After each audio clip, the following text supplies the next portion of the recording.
me ask you something.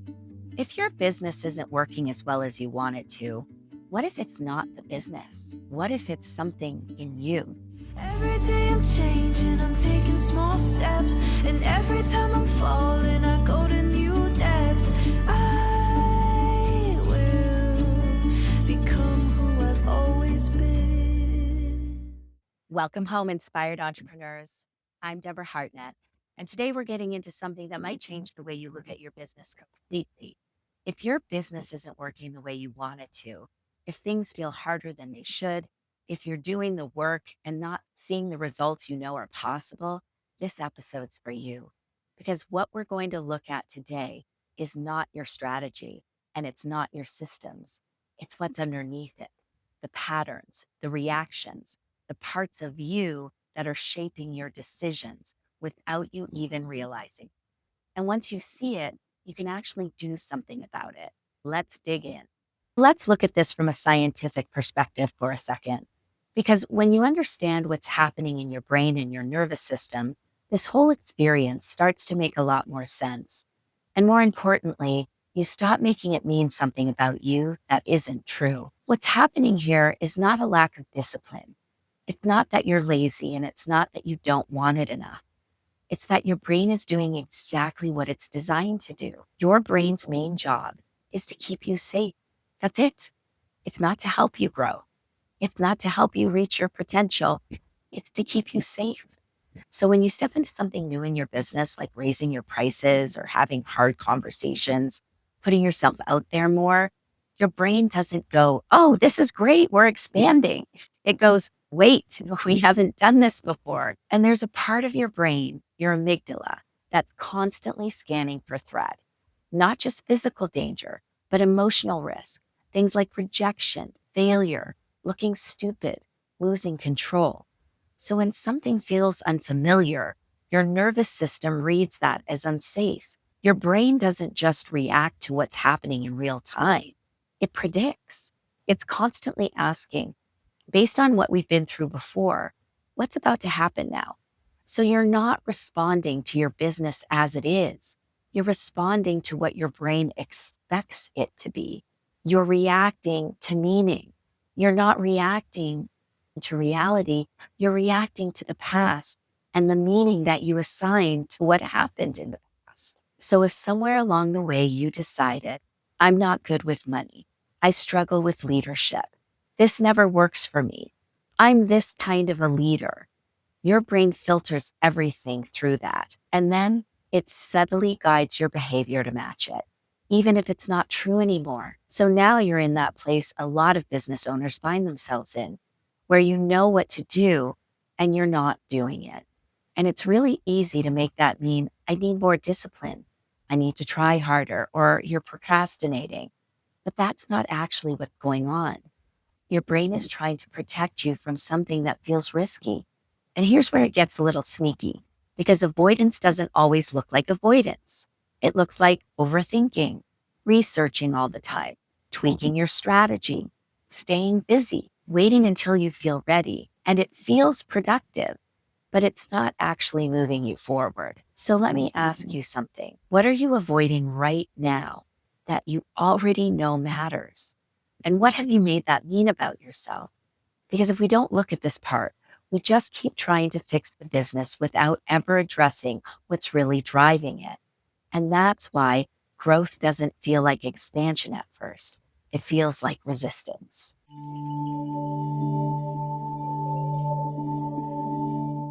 Now let's go deeper. Underneath all of this is identity. And this is the part most people don't spend a lot of time looking at because it feels so normal. Who you believe you are determines what feels available to you, not what's actually possible, what feels possible. And those are not the same thing, because most of what you believe about yourself was formed long before you ever started your business. It was formed in moments, moments where something happened and you made it mean something about you. Maybe you tried something and it didn't work and you decided, I'm not good at this. Maybe you spoke up and got shut down and you decided, I shouldn't say things like that. Or maybe you took a risk and it didn't go the way you wanted it to. So you decided, that's not who I am. And those moments didn't feel like big defining moments at the time. They just felt like life. But in those moments, you started building an identity. This is who I am. This is how I operate. This is what I'm good at. This is what I'm not. And once that decision is made, you don't keep questioning it. You just start living from it. It becomes the lens you see everything through. So now you're not just responding to your business, you're responding to your business as someone who already has a set of beliefs about themselves. And here's where it gets really important. Because once something becomes a part of your identity, your brain will work very hard to keep it consistent, even if that identity is limiting, even if it's not actually true anymore, because consistency feels safe. So if you have an identity like, I'm not good with money, or I'm not a strong leader, or I struggle with follow through, what about I'm not the type of person who? You will unconsciously act in ways that reinforce that. You'll hesitate where you need to move. You'll avoid where you need to face something. And you'll overthink instead of decide. Not because you want to fail, not because you don't care, but because your system is trying to stay consistent with who it believes you are. And this is the part that's hard to see from the inside because it feels true. It doesn't feel like a story. It feels like reality. So you don't question it. You built your strategy around it and you make decisions inside of it. You set goals that fit within it. And then you wonder why things aren't changing. So let me ask you something. Where in your business right now are you operating from something you decided about yourself years ago? Where does it feel so true you've never even thought to question it? Where are you making decisions based on who you believe you are instead of who you might actually be capable of becoming? And if you're really honest, where might that identity be keeping things exactly the way they are? Here's the deeper truth. Your identity doesn't just influence your results. It sets the ceiling for them. It defines what you attempt, what you tolerate, what you walk away from, what you believe is possible for you. So if your identity says, I'm not good with numbers, you don't build financial systems. If your identity says, I struggle with follow through, you don't trust yourself to execute. And over time, those small, consistent decisions create your results. You don't get results that match your goals. You get results that match your identity. And until that shifts, you can change your strategy and you can learn new tools. You can even try new approaches, but you will keep recreating the same experience, just in different forms.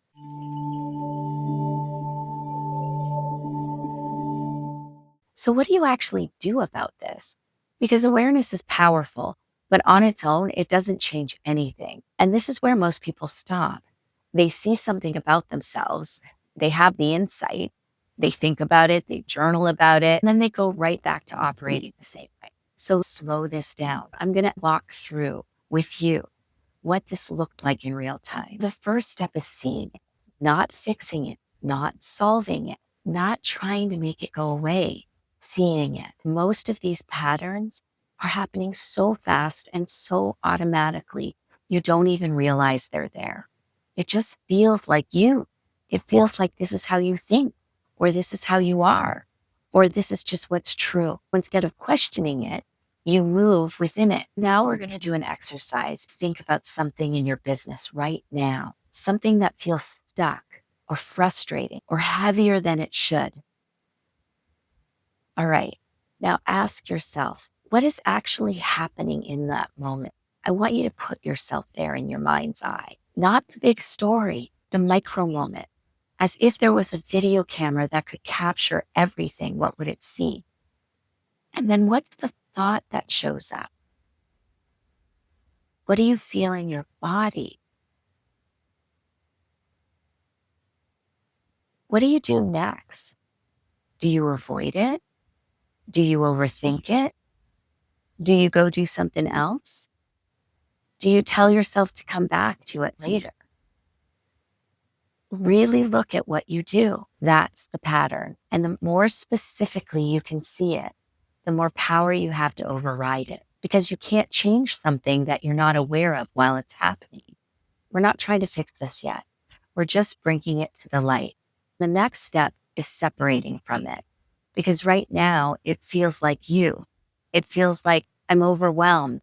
I'm bad with money. I'm not good at this. But there's a difference between I am this and I'm noticing this. And that distinction is everything. Because the moment you can say, I'm noticing that I'm avoiding this, I'm noticing that I'm telling myself this won't work, you've created space. And in that space, you have choice. Just because you think something doesn't make it true. And just because you feel something doesn't make it accurate. It just means your system is reacting. So let me ask you something. If that thought wasn't true, what else might be possible here? If you weren't operating from that identity, how would you show up differently? What would you do if you weren't listening to that pattern? And just sit with that for a second, because that's where possibility starts to open up. This is where this work really begins. You choose differently, not once when it feels good, not when you're motivated, but consistently. This is the part people underestimate. They think, if I just understand it, it will change. But that's not how this works. Understanding creates awareness, but action creates change.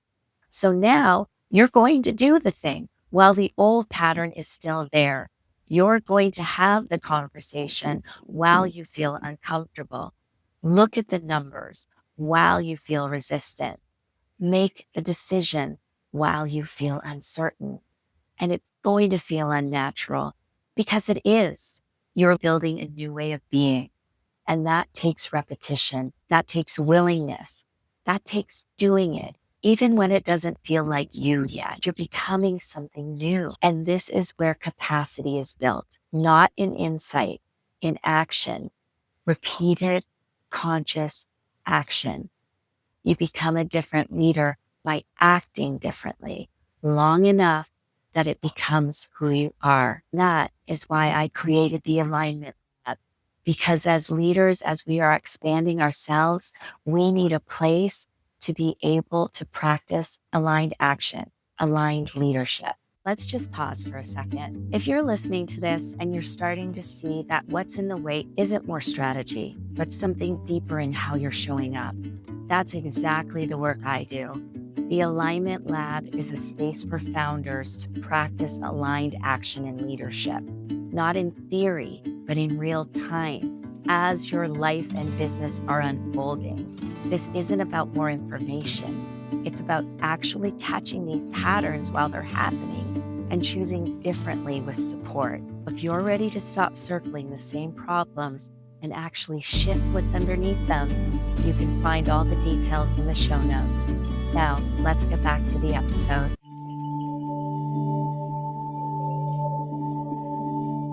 Let me show you what this actually looks like, not in theory, but in my own life.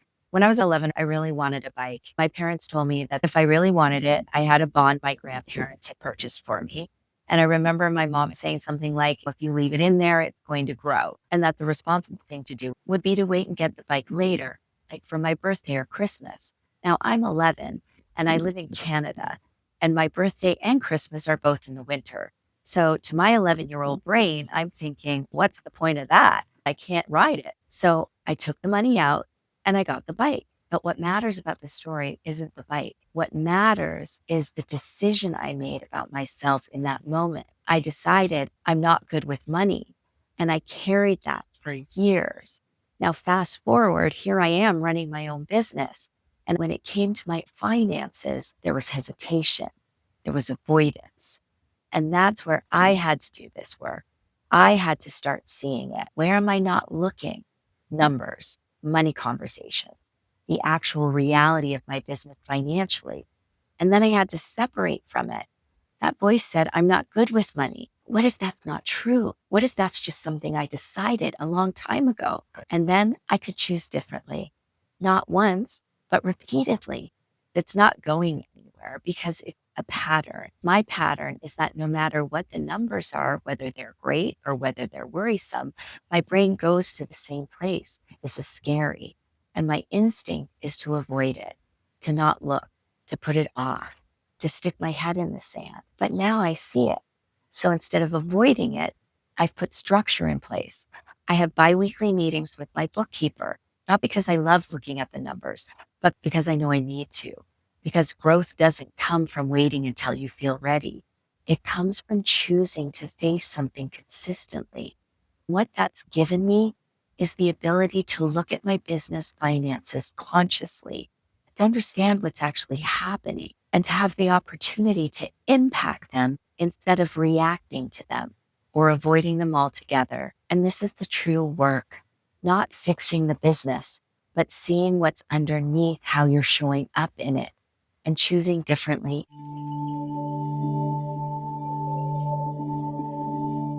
Now I want to bring something into this conversation that I'm very excited about. We started a new segment called the Founder's Pulse.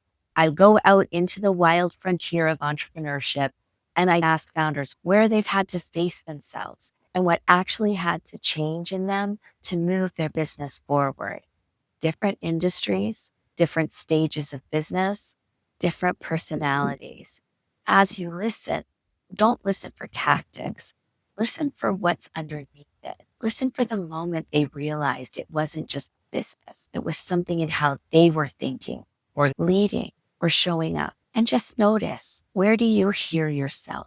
Hi, I'm Cruz. I'm the owner at Progressive Health and Performance. Personal growth is absolutely important, in particular because I have 15 employees and all of them are looking for me as their leader to help them grow personally, professionally, financially. And that's one of the biggest things that I've seen is I got into this business not really knowing what I was doing and realizing that if I didn't equip myself, then my team was going to be held back. And if I can't serve them and help them grow and reach their goals, then I don't get to reach mine either because they go and find somewhere else. I tried for a couple of years just doing YouTube, Google, and all that kind of self-education. And I realized after months of stagnation that I had to get around other business owners, gym owners that had been doing this for a long time, people who knew what they were talking about. I got to learn those things on a fast track. Hi, I'm Vivian for Vivian's. I'm the CEO and co-founder. One of the things I had to overcome in the beginning was imposter syndrome. My main background is biology and science. And I have a technology company, which is really a service company, which is really all about people. But I had to figure that out, to come to grips with I'm more than qualified to be running my business and leading my business. And that really happened through personal therapy, talking with my friends, talking with my community, and just being open to it and accepting of it. And I've improved, but it's a process. So it's not one and done. You're in a process. Hi, my name is Zachary Bock. I'm a local real estate agent here in the greater Temecula area. If you are developing inside, it's impossible to really develop on the outside, and it's impossible to push your business to the level that it can be at because you are not at the level that you can be at. And so I started doing a lot of audiobooks, a lot of reading, and a lot of just focusing on myself. I even have a tattoo that says accentuate the positive on my arm. Because at the end of the day, if you're focusing on the positive, you're going to be in a good headspace. If you're constantly focusing on the negative and the stress, you're going to be in a bad headspace. And it's super important to constantly be working on yourself. Hi, my name is Vincent Shields, and I'm the owner of the Epic Dog Academy. I had to learn to get out of my own way. A lot of times when I realize that I'm making the same mistake over and over again and not learning from mistakes that I've made. So definitely had to do a lot of self-reflection to figure out what issues I'm having and where I'm standing in my own way. One thing that I've come to learn about myself is that I will do and do for people, even though it's a detriment to myself.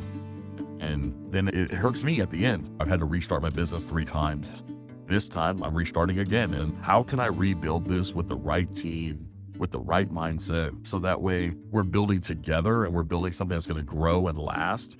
And I have to learn from those mistakes. Hi, I'm Elise, owner and founder of Life with the Party Mobile Bartending Services. When we built this business, we realized there was so much more that went into it. In fact, that I stopped drinking because of it. We decided to part ways with alcohol. There was just so much to do in the inner workings of owning this business that you really had to put your nose to the grind and do a lot more work. All of it is growth for both professional and personal. So learning how to manage your time better. I took a mastermind class every Wednesday, learning how to actually set goals and have accountability partners to make sure that you're progressing in the way that you want to reach that goal. To anyone that's looking to start their own business, growth is a huge part of it, and it's inevitable. So I would say if you're waiting to start, don't wait. Just do it. Surround yourself with people who are going to support your growth and encourage your growth. And don't wait for it to be perfect. Just do it.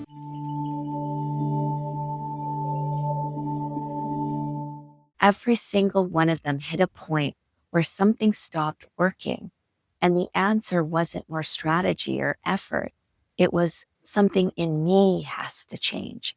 Communication, confidence, identity, boundaries, the ways they were getting in their own way. Different words, same work. The business didn't shift first. They did. And this is why this matters. Because as long as it's a business problem, you can stay in control. You can tweak, you can optimize, you can keep searching for the right answer. But the moment you see it's something in the way you're showing up, now the work gets real. Let me leave you with this.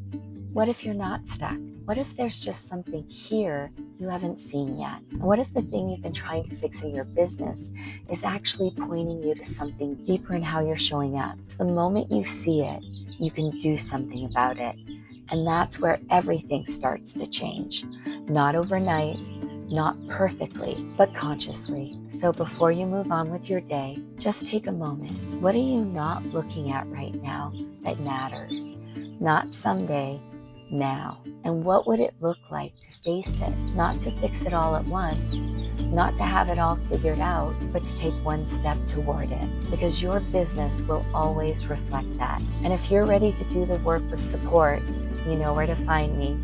Until next time, lead aligned. Welcome home. Welcome to the Inspired Entrepreneur. Every day I'm changing, I'm taking small steps, and every time I'm falling, I go to new depths. I will become who I've always been. And because I care about you and want to keep things above board, here's the quick legal bit. The Inspired Entrepreneur podcast and content posted by Deborah Hartnett is presented solely for general information, educational, and inspirational purposes. The use of information on this podcast or materials linked from this podcast or website is at the user's own risk. It's not intended as a substitute for the advice of a physician, professional coach, psychotherapist, or other qualified professional diagnosis or treatment. Users should not disregard or delay obtaining medical, mental health, legal, or business advice for any situation and should seek the assistance of qualified professionals for any such conditions or decisions.